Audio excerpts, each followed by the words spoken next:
The link between violent videos and crime. Research is taking place and it will show. So-called video nasty. These films not only affect young people, My mum don't really let me, but I watch them when she's not in. but I believe they affect dogs as well. Knowing that children are likely to see Caught up in the video nasty, scared. Wave of moral outrage. Films without certificates on a list circulated by Scotland Yard in our societies. have been seized on video. Blaming horror movies. We don't believe in constraining the media. Hello again, it's nice to see you, and thank you for joining me for episode 2 of the Video Nasty podcast that many are calling that one with the British bloke on it. Let's get the band back together. A nerve-jangling, week-by-week expedition into the forgotten era of horror and home rental. A look at the 100 or so infamous VHS tapes from the time when police and prosecutions were sweeping the British suburbs.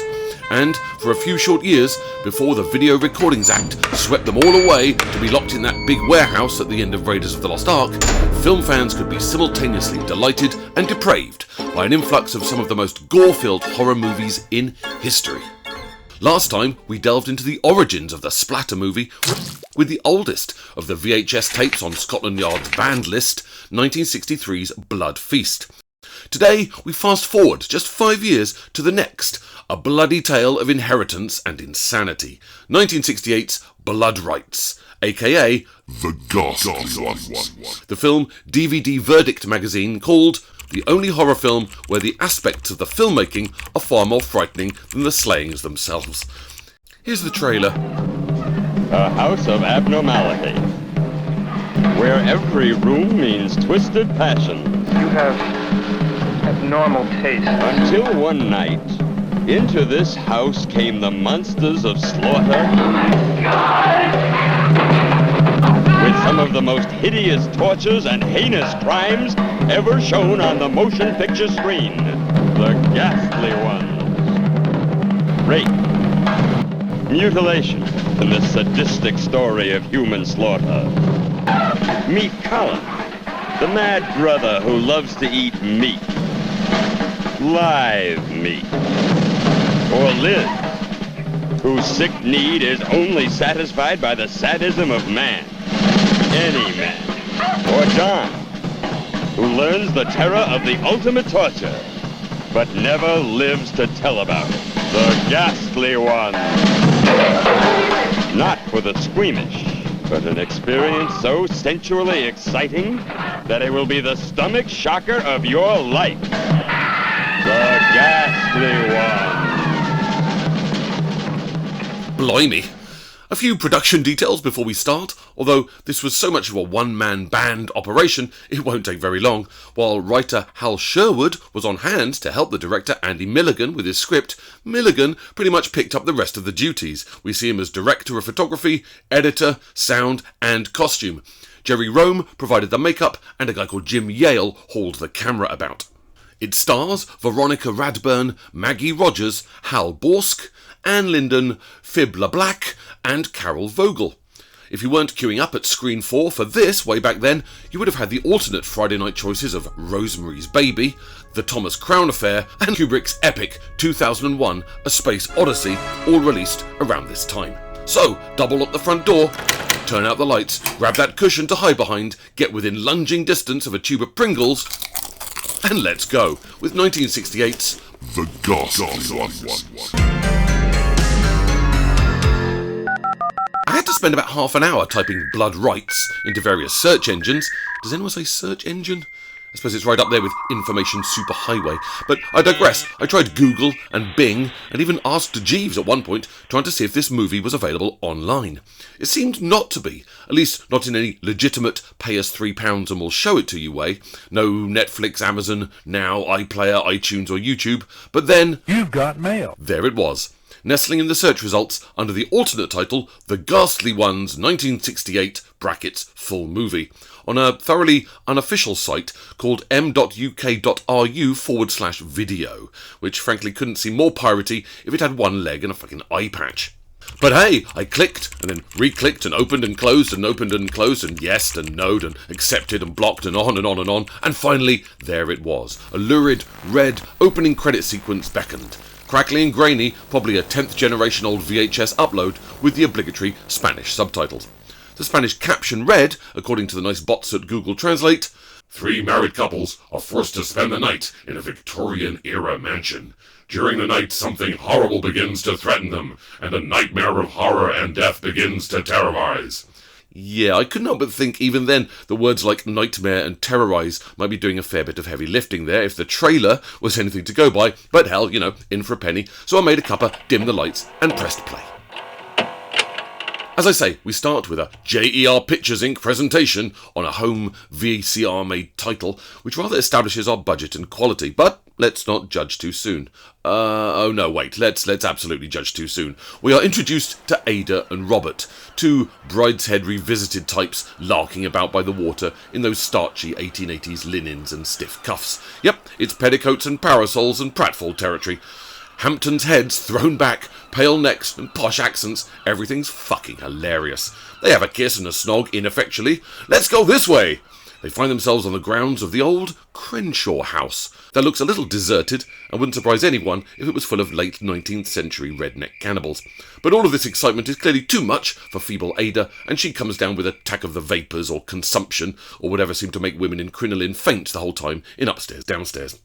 Her partner Robert is more the gung-ho Rider Haggard type, so he's off exploring, leaving Ada in a heap. But poor Robert doesn't go far before suddenly a behatted figure, all dungarees, shoddy dental work, bowl cut and special needs, lurches out, grabbing and stabbing at him with a big old knife. Out comes Robert's eye in a mess of grue and guts, Robert screaming and falling to the grass. And then the killer is on top of him, hacking and sawing away with ready gusto like he was carving a soggy log. Half blinded, terror-stricken and mauled to pieces, Rob is hauled off into the woods by our killer yokel. Blimey. Well, Ada is clearly both bored of waiting and stone deaf as she now limply wafts after Robert, all handkerchiefs and lace, wondering what's keeping him. Well, sadly she's next on the list for no reason, and our killer is back, knife a-swinging and a-chopping off her dainty hand. Down she goes too, and now it's all stabbing and lurching and sawing away at her pale legs, pawing and peeling at her wounds, skirts up, a gratuitous bum shot, and we cut to credits. That, as Wayne Knight probably said to Sharon Stone once, is quite an opening. Credits are swimmingy, swoony James Bond effect wobbles in an odd sort of Comic Sans font that seems more like a corporate training video than a revolting period splatterfest, but the credits don't last long, and at least we know we are up for The Ghastly Ones, or Blood Rites, depending on your download or your disc. Titles done away with, let's meet the cast and find out if they are as ghastly as we've been promised, or whether it's the gurning, knife-swishing farmer in the denim who's the worst of it. We introduce to 3 American couples, one by one, each as tedious and dull as each other. They are made up of 3 sisters, Elizabeth, Veronica and Victoria, all pretty much cut from the same flouncy, pearl-clutching, fiddle-dee-dee Victorian model. Heels, big skirts, bodices, beauty spots and enormous ringlets, liable to faint or need to lie down at least at a moment's notice. The women, that is, not the ringlets. Each of these daft ladies is married to a cookie-cutter identikit handsome fellow my lad. Waistcoats, Marcel waves, double chins and sturdy breeches, they are Richard, William and Donald, which I'd imagine you probably could have guessed. First up, hello to Richard and Victoria. Poncing about in nightwear with plenty of teasy boob flashing and pale skin on show, R&V, snog and pet and snog some more and bicker about a telegram that they've received. The legendary lawyer H.H. Dobbs, under whom Richard studied at law school, is summoning them to New York. How will they afford this trip? I mean, I think they look pretty comfortable, but then it seems everyone was corsets and collars back then. Could they maybe stay at Sister Veronica's to save a little dough? Will Richard's brother Walter give them the travel money? Walter is always attaching strings to his deals, apparently, often, as we're about to discover, to simply pad out running time. Because if this sounds like a teasing twist, relax, it isn't. This entire film is an illogical mess of red herrings, false trails, irrelevant detail, and forgotten plot points. Walter's oddness, which we're about to be treated to, has nothing whatsoever to do with anything, much more than the actor, Hal Sherwood, getting in some hammy camp eye-rolling. Irrelevant Walter is, as we see, something of an oddball. The wealthy one in Richard's family, his home is all very grand with swags and dark velvet and oil paintings. Champagne is poured. Walter agrees to lend his young brother the travel money as long as the couple run some sort of random rich person errands. Value a painting for me, pop to Tiffany, etc. Victoria tells Richard his brother has always had abnormal tastes. Intriguing? No, nothing more comes of this, so forget it. Let's meet sister number 2, as it were. Elizabeth is an identical Victorian waste of skin. As is setting the tone for this picture, there is much booby and thigh flashing as she and unseen useless husband, Donald, talk of their identical telegram. Why does their late father's lawyer want to see them all in New York? Something to do with his estate? Donald wanders about off-screen, unseen, singing to himself idly. So, if he gets it in the eye later, no big loss, frankly. And finally, to New York to meet Sister 3, Veronica, and her dressing gown full of twit husband, William. She's at her vanity with puffs and paints, either readying herself for bed or getting glammed up for a night out. It's not clear and really doesn't matter. More passionate 15 certificate marital snogging, bit of bare shoulder and a bit of nipple, we swoop and swoon around the pair while they clumsily reveal to us they've been married for about 3 years. She's due to have Elizabeth and Victoria descend on their home with their husbands this afternoon. After all, what are relatives for?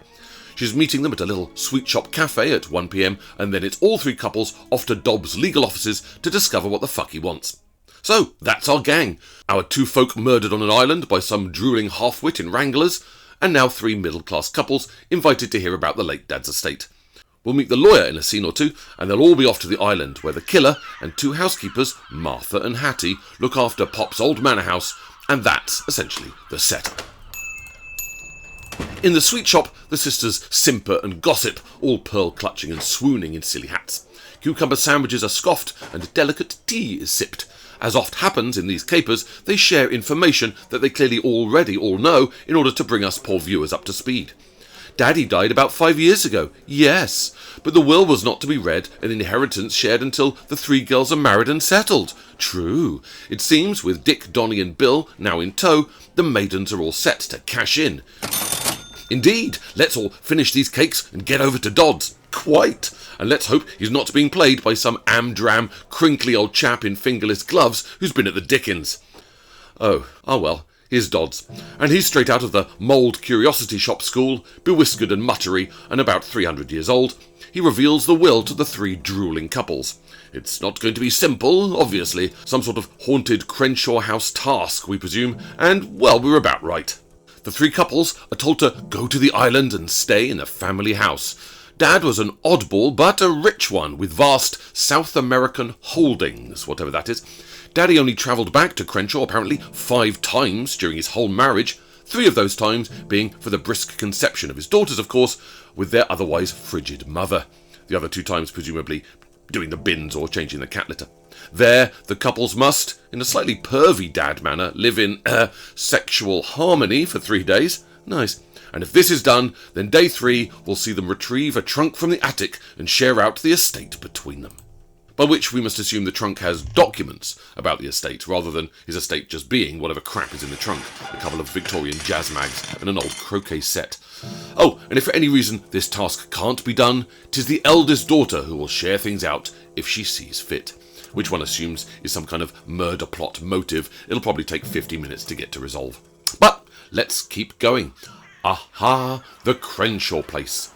The 6 clamber off the boat, all top hats and luggage on sleds, to be met on the shore by, well, who'd have thought? It's that murderous dungareed nutjob from about 20 minutes ago. Remember him? I hope you do. He cut out a man's eye and sawed some dame's leg off. This, we discover, is Colin, the sort of weirdo, illegitimate, overacting dunderhead who, at one point, he yells, "I want my teddy!" It's now deep winter, by the way, which suggests the earlier murder must have been at least 6 months ago, or possibly 10 years ago. It's not really made clear, or frankly, makes any fucking difference, as it appears to have been a scene with the actor's motivation given as pad out the runtime, please.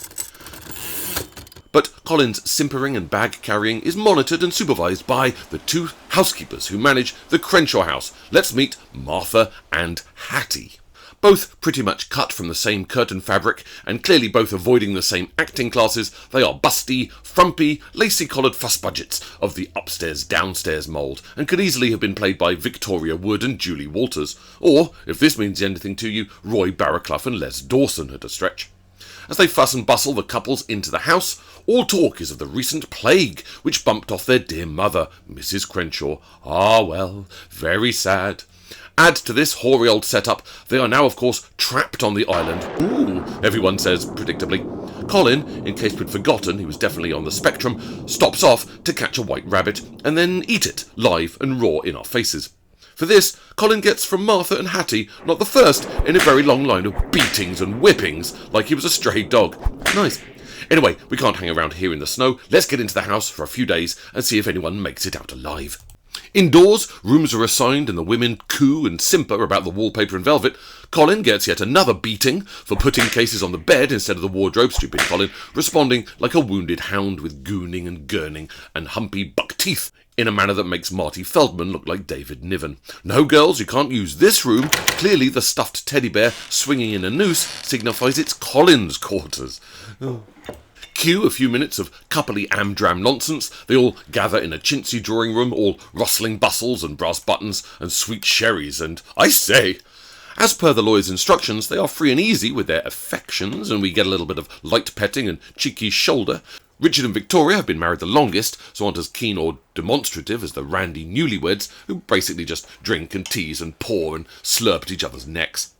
Couples depart to rooms, couples drink more sherry, candelabra flicker, strings are swooning, men are pacing like bad, wild actors, hands behind their backs, necked behind wing collars. The ladies don't do much more than clutch bosoms and say, "Darling," a lot. "It's been ages since we've been together," they repeat to each other pointlessly. For no clear reason, suddenly Veronica decides to overact and give it plenty of "cold hand o'er my heart, I'm frightened," and there's much fussing, vapours and tincture and broth is administered. Hattie and Martha have had enough of all this city folk nonsense, and they retire to bed, agreeing to let the three couples sleep late in the morning. Suspiciously, Veronica appears to let something slip when she refers to the house as hers, quickly correcting herself to, no, ours, with a blush. Might this come to something? No, probably not. The evening's adventures end when the, half-eaten dead rabbit is found under the bedclothes, to much hysterical shrieking. The obligatory accompanying note to the rabbit reads, "Blessed are the meek, for they shall inherit." Oh well, off to bed. Nothing a good night's sleep won't fix. Honestly, it's that sort of movie. As we reach the movie halfway mark, we're finally presented with some kind of plot or motive or indeed character insight. Victoria and Richard dress for bed and talk of young Veronica's earlier funny turn. She's always had a sixth sense. Remember, she somehow knew when Mama had died, even though they were in Philadelphia. I can't do the voice. Her premonitions have always come true. "It's this house!" Victoria cries and starts giving it lots of panting and pouty shouting. It would appear Victoria has always had her eye on the place. It's all worth a lot of money. She wants more than her share. After all, she's the eldest. Always took care of the sisters. "I always did without. I want what's coming to me." And if this wasn't enough to get the amateur audience sleuths in the cinema making notes in the margin, she finally adds, "I'd do anything to get what I want." Right, so we're halfway. 2 dead holidaymakers at the start, 3 fussy sisters, 1 psychic, 1 greedy, 1 completely forgettable, 3 hapless husbands in tow, 2 buxom housekeepers, a killer gardener, a dead rabbit and a warning note. And they've only been there for 12 hours. So let's greet the dawn and see what more is ahead and hopefully discover something more ghastly than the performances. Syrupy strings lull us into a lush, Gershwin-y mood. Elizabeth and Donald snog and grope like randy teenagers after 3 silk cut and half a bottle of Lambrini. Or it might be one of the other couples doing that. At this stage, it really doesn't make any difference. And then a noise. A light under a door. Is that blood? Or perhaps jam? Flinging the door open, Donald sees a bloody cross painted on the door. With macho, broad-chested fling of the waistcoat and a stamp of a sturdy boot, he's all, "Stay here, I'll be right back," and grabs up an old oil lamp, despite it being what appears to be about 3 in the afternoon. Donald then bumps into Richard on the stairs. As men will, they both hurry, post-haste, to the crystal decanters and glasses in the study, and pour themselves another in a long line of sweet sherries. My nerves are shot. They ponder the bizarre events, dead rabbits, bloody crosses, but why? It doesn't make sense. us audience, one feels, somewhat agree. All clues point to Colin, of course, as, well, we already know he's a murdering loon, but they simply believe he's just a half-wit. However, as he's the only one in the sketch with any upper body strength, and yes, he did eat the live rabbit, he's of course public enemy number 1. So now we get some much needed action at last, as the men hunt the house, checking front doors and pantries. A gasp, a lurch, and, crying out for help, Donald hits the floor. Richard spies blood. He heads downstairs to face a figure off screen. It's you! What are you doing up? Who could this be? We don't know, and don't much care, frankly. But let's head back upstairs. Bangs and noises bring the ladies out of their rooms to timidly search by pointless candlelight, only to find Richard! Oh no, dead! Hanging upside down, bare-chested, he swings lifelessly. Predictably, women then faint a lot. Let's move to the morning, as Martha and Hattie bicker like panto ugly sisters. Here's my ugly sisters joke. Whenever I'm down in the dumps, I always get myself a hat. Oh really? I always wondered where you got them. Complaining about having eaten late after last night's fuss, meal timings appeared to be their biggest worry rather than, dead husbands swinging from rafters. They've buried the rabbit in the garden and are wondering what's best to do about, young Colin. He hasn't done anything like this in years, but you can't have your own brother committed to an asylum. They question whether beating him up as much as they do is helping. You have to, Martha. But of course, given they chain him up all night, it's a mystery how he could have been involved. Sigh. We haven't had an intermarital attempted rape yet, you'll notice, so let's take a moment for Veronica and William upstairs as they discuss the lack of suspicious sleeping powder in Donald's drink that knocked him out, and they ponder Richard's death. They begin to bicker in a stuffy Victorian manner, and indeed in this very stuffy Victorian manner. This leads Donald, quite out of character, to begin slapping his struggling wife about. Lots of panties, side boob and bare flesh, and complaints, of course. Donald merely cracks on with the wife abuse as it's the 1800s, and that's what one does before the afternoon's, horse riding or murder, it would appear. Meanwhile, Hattie and Martha are summoned by the surviving couples and questioned about that creepy Colin and his nocturnal whereabouts. They reassure Victoria that Colin was good and tied up in the cellar all night, which doesn't appear to worry Victoria in the way you might think it would, on which cue in lumbers Colin himself, all fangs and doltish hairdo clutching firewood. Is he signalling? Is he trying to tell Victoria something? He's having a go, it seems, but beyond sort of whimpering and gurning with all the subtlety of Ricky Gervais's Derek, his message is sort of lost. Downstairs, Donald is busy fetching and sawing wood for the fire. Martha cajoles Colin into helping Donald with the persuasive use of a massive fucker of a leather belt across the back, putting Donald's mind at rest that, while Colin will often get violent, hence the belt, he gets frightened of the electric saw, so careful. Yeah, obviously.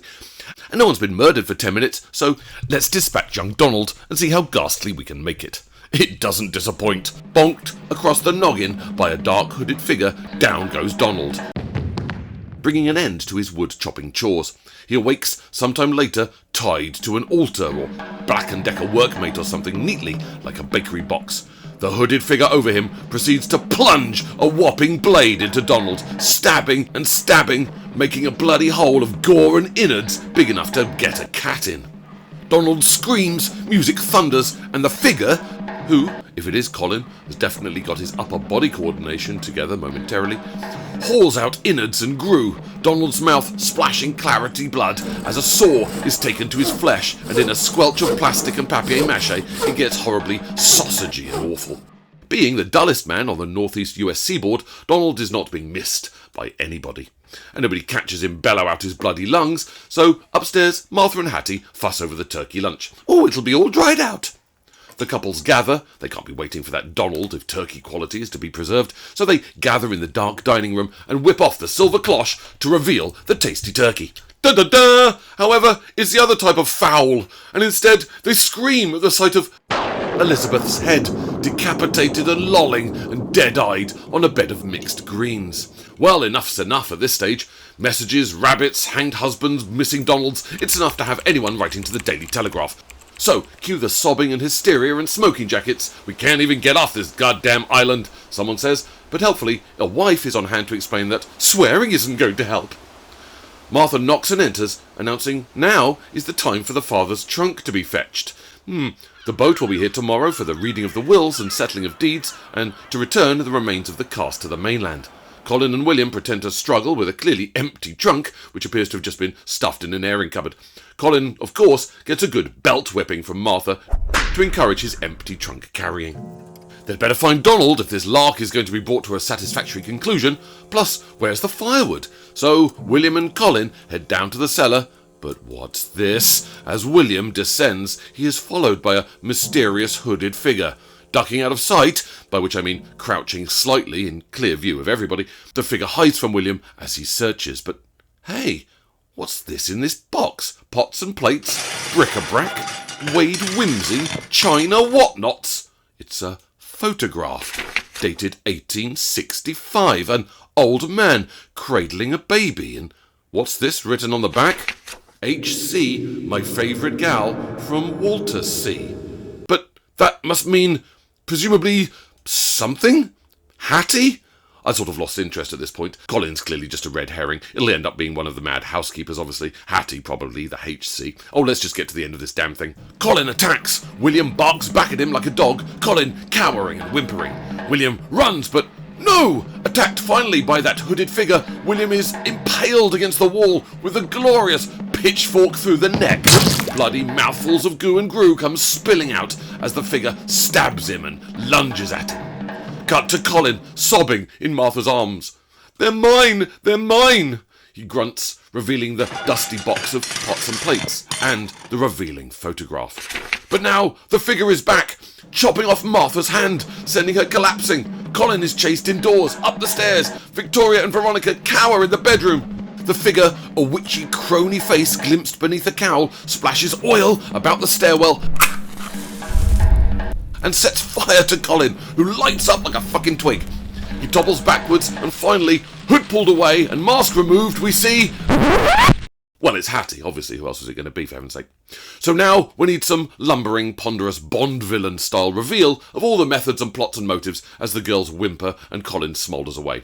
Here it is in a nutshell, explained at length by Hattie. Here we go, brace yourself. 41 years ago, Hattie was the first born of the Crenshaw family. Mama died giving birth. Dad wasn't going to go without a further bit of nookie or a shortened bloodline, so he just married again. And it was this second wife who gave birth to the 3 girls. But this second wife grew to hate young Hattie, blaming her for the husband's reluctance to come home. But now, with everyone out of the way, Hattie is free to inherit. And who will be blamed for the murders? Colin! There'll be no doubt poor mad Colin did it, and she can claim she killed him in self-defence. This drivel is all explained with wide-eyed hysterical mania and Macbeth-style cackling. So much so, Hattie is too distracted to notice a smoking, smouldering, sizzling Colin clambering up behind her. In a tumble of limbs and chaos, Hattie's murderous, clumsy swing backfires and the blade enters her skull. Squirts and splashes of bright red blood catch up all over the stairwell as Hattie and Colin tumble to a dead heap. The 2 sisters collapse sobbing into each other's arms. A doorbell sounds. That will be the lawyer, Dobbs. Fuck, they've got some explaining to do. But they don't say that, they just sort of sob and whimper in far, far too much crushed velvet. Oh, cut to credits. So, that was that. Was it any good? No. Sorry, no. On the plus side, it's blissfully short, about 71 minutes from neck to nuts, which I suppose is a godsend, as I must have checked my watch 30-odd times during its runtime, begging the hands to whiz around a little faster and bring the sorry, velvet-laden, crinoline-draped, blood-smeared dumpster fire of cinematic crapola to a finale. But good? No, it's not. Not in any measurable way. I mean, it just isn't. Call it campy or kitsch. Call it charming or delightfully naive if you're that sort of twit, but it's just horrible. How did it come to be so? And what do we know about the man behind the script and the lens? Director Andy Milligan, who I should stress is not the other Andy Milligan, who's the BAFTA award-winning wordsmith behind Ant and Dec's best work. To SMTV, where it is time to play Wonky Donkey. Left the army in 1951 to work in dressmaking and theatre production, successful enough to scrape enough dollars together to purchase a tumble-down old mansion on Staten Island. Here he hooked up with a famed sexploitation producer, William Mishkin. Milligan, picking up a 16mm Oricon camera and cheap cast-off film stock from other productions. The stuffy, crumbling mansion became their go-to personal studio, and the pair shot 11 minuscule budgeted efforts in its rooms and grounds. Ever tight on costs, Milligan and Mishkin were responsible for the set designing, the building, the costumes and the scripts. One would imagine Milligan would also have made the bacon sandwiches for the hungry crew at lunchtime if he'd had a hungry crew, or indeed crew. While a list of some of his previous efforts might sound like a splatter-filled fest of terrors, Depraved. 1967, Seeds. In 1968, Sown in incest, harvested in hate. It was the Ghastly Ones that was his real first attempt at horror. Despite the appalling cheapness, stumbling illogical plot, padding and panning and hammy readings, The Ghastly Ones was enough of a gory curio to allow him to follow up with Torture Dungeon, The Body Beneath. 1970, Fleshpot on 42nd Street. The rats are coming, the werewolves are here. In 1972, or right up to the 80s with films like Carnage. In 84, The Weirdo. In 1989. So this script. Look, on paper the story is competent enough, and not an untrodden dramatic path, wills, inheritances, murder plots, all that sort of thing, revelations of secret children, evil stepmums. It holds up, mostly, and is nothing we haven't seen a few times in things like Tales of the Unexpected. As it stumbles and progresses, the script has nods here and there to reveal undercurrents. A number of characters might be said to have some sort of motive for their misdeeds and skull piercing, with knives and saws and nooses and whatnot. Fine, yes. However, it would appear from both a painful watch and, just for you viewers, a more recent rewatch and a bit of behind-the-scenes digging, that, production-wise, once Milligan had captured the plot on screen, he was about 20 minutes shy of even a full-length feature. Whoops! He had no choice, therefore, to then just add as much unnecessary canoodling, petting and fondling to try and extend the length of each scene, and eventually just to nudge it over the 70-minute mark to pad it out with 2 additional storylines that of course went nowhere, hints that hinted at nothing, and downright plot holes big enough to stuff an antique chest in. For example, Walter? Remember him? No, of course you don't, but a good 5 minutes is given over to the visit to Richard's, quote, mysterious brother. He hams and haws and eye rolls, and he sort of hints at intrigue and mystery. Value a painting for me, pup to Tiffany. And then, what of Victoria's reveal of Walter's abnormal tastes and attached strings? Well, nothing at all. He's never heard of again, and the whole thing is the reddest of red herrings. But not cleverly, as we're never once given to think that Walter has made it onto the island for a murderous killing spree. It's just a scene to add 5 minutes to the spool. Which brings us to my favourite piece of bolted-on nonsense, the airy-fairy wafting about of the first 5 minutes, as Ada and Robert mess about with parasols and spats, before lumbering Colin lurches in and hacks them both up. I mean, what's this? So Colin is a killer, but he ends up not being the killer? He's the pitiful patsy who Hattie's just going to pin it on. I mean, for Christ's sakes, Milligan, you can't lead the whodunit astray by simply changing your fucking mind about who done it 5 minutes before the end. A nonsense add-on, pasted into the pre-credit to get a decent running time, and baffle the popcorn munchers. Shooting the damn thing seems to be a clumsy, haphazard, sort of badly lit, half-assed attempt to get it all done before lunch, or at least before all the snow melts. All the night scenes obviously shot in the middle of the afternoon. The cast crowd and barge into each shot, which attempts to theatrically frame all 9 of them on screen at once, all elbows and shoulders and faces peeking from under arms. It's like they're standing next to Simon Bates on the balcony as he introduces a 1986 edition of Top of the Pops. I suppose theatrical is probably the kindest term I can use for this effort, and I do mean it in the worst possible way. Everything you hate about amateur, period costume, freezing Churchill productions has been captured. But of course, not captured well. The stagey lighting is so hurried, sometimes the scenes are both too dark to see and too bright to focus. So the main feeling the film conjures up rather than suspense is, where did I put the anodyne? The too loud buzzing sound recording is a multi-directional boom mic held overhead, and it picks up every crack and crinkle of fabric and every clink and drink of dinnerware with an arbitrary uniformity. It's no wonder the cast appear to be loudly bellowing their lines to each other, as it'd take Pavarotti to be heard over the swoosh and swish of velvet and lace. The accompanying music is a Gershwin-y, Manhattan-y, he loves, she loves kind of syrup half the time, and the other half being Irwin Allen-ish, bonkers hysteria, trying to create horror and suspense that simply isn't there. I understand from a bit of research on IMDb that Andy Milligan had a mother called Marie, who was, quote, an overweight, neurotic, bipolar alcoholic who physically and verbally abused her husband and children and served as the basis for scores of her son's characters when he began making films. This may explain the casting and direction given to the female actors who do most of their work like Disney wicked witches. But to be fair, the whole cast are so uniformly hammy and hackneyed, shouty and amateurish as to make one hide behind the cushions until a murder happens. Is it nasty? Well, what I'm learning as I embark on this project is there's a certain look, and it comes up a lot, well, in the last 2 movies. I confidently expect it to come up a lot more in the next few dozen. It's this. Imagine you took a lasagna, mashed it up with some rubbery entrails, drowned the whole thing in ketchup. Right, now hollow out a large fat sort of church candle and pour in your lasagna mix. Paint the candle a fleshy pink, zoom in close, chop the candle in half with a big knife so it all spurts and splashes and jets out like a waxy candle full of lasagna. If you can get a squeezy washing up liquid bottle in there too, off camera for a few spurty jets, that'd help.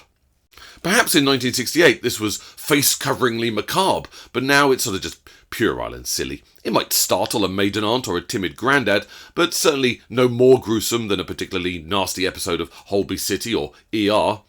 For all that, the kills, for which most eager video renters in the 1970s would have been hungry, are nicely sticky. Dead rabbits are clearly toys covered in corn syrup. Body horrors are this mess of papier-mâché and sausages, while blood capsules are spat and dribbled. Elizabeth's dead head is the hole-in-the-table effect, seen in everything from The Muppet Show to This Morning with Richard Not Judy's Curious Orange, but the garden pitchfork in the neck is a particularly fun bit of screamy gore. In fact, the least pleasant moments are the bruisey grips of the romantic scenes as married couples squirm and slap each other into semi-consensual humping, and the constant face-slapping of hysterical women, all of whom are seen largely topless, wandering about in their bedrooms, getting aggressively fondled by their idiot husbands, and shifting under semi-see-through nightdresses. It's not exactly the unpleasantness of straw dogs, but an attempt at being ghastly, I suppose. It's sexy if Kenny Everett and Minder were sexy. Why do you need that cushion on your lap, Richard? No reason.